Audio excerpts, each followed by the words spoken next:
திருப்பத்தூரில் ஏழை நடுத்தர மக்களுக்கு எதிரான மத்திய அரசின் பட்ஜெட்டை கண்டித்து கம்யூனிஸ்ட் கட்சிகள் சார்பில் மறியல் போராட்டம்.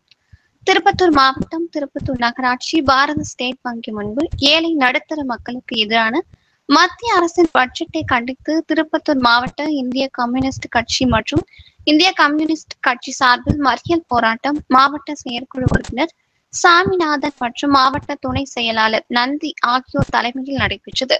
இதில் மத்திய அரசு கொண்டு வந்த பட்ஜெட் என்பது பீகார் மற்றும் ஆந்திரா மாநிலங்களுக்கு மட்டுமா? மத்திய அரசு கொண்டு வந்த பட்ஜெட் நாட்டுக்காகவா அல்லது நாற்காலிக்காகவா? மத்திய அரசின் பட்ஜெட்டில் உணவு மானியத்தை குறைக்காதே மற்றும் விவசாயிகள் பயன்படுத்தும் உர மானியத்தை குறைக்காதே, ஏழைகளின் வயிற்றில் அடிக்காதே என கண்டன கோஷங்கள் எழுப்பி மறியல் போராட்டத்தில் ஈடுபட்டனர். இதில் மார்க்சிஸ்ட் கம்யூனிஸ்ட் கட்சி தாலுகா செயலாளர் காசி, இந்திய கம்யூனிஸ்ட் கட்சி மாவட்ட செயலாளர் சுந்தரேசன், விவசாய சங்க செயலாளர் முல்லை உட்பட்ட தோழர்கள் மறியல் போராட்டத்தில் ஈடுபட்டனர். அனைத்து கட்சி தோழர்களையும் திருப்பத்தூர் நகர போலீசார் கைது செய்து தனியார் திருமண மண்டபத்தில் அடைத்து வைத்தனர் என்பது குறிப்பிடத்தக்கது. 15,000 ரூபாய் கட்டணம் வசூலிக்க போகிறார்கள். காலையில ஒரு மின்சாரம், இரவில் ஒரு மின்சாரம் கட்டணம் என்பது வசூலிக்க போகிறார்கள்.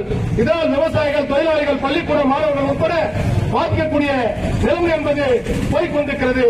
எனவே விவசாயிகளை, தொழிலாளிகளை, பொதுமக்களை, இளைஞர்களை, ஒட்டுமொத்தமாக இந்திய சமுதாயத்தை பாதிக்கிற, குறிப்பாக எதிர்கட்சி ஆளக்கூடிய மாநிலங்களை வஞ்சிக்கக்கூடிய இத்தகைய பட்ஜெட்டை கண்டித்து நாடு புறாவிலும் தமிழகம் புறாவிலும் நடைபெறக்கூடிய இந்த மறியல் போராட்டத்தை வெல்லட்டும் என வாழ்த்தி தலைமை தாயுடைய வார்த்தைகளை முடித்துக் கொள்கிறேன். நன்றி, வணக்கம். கம்யூனிஸ்ட் கட்சியின் மறியல் போர்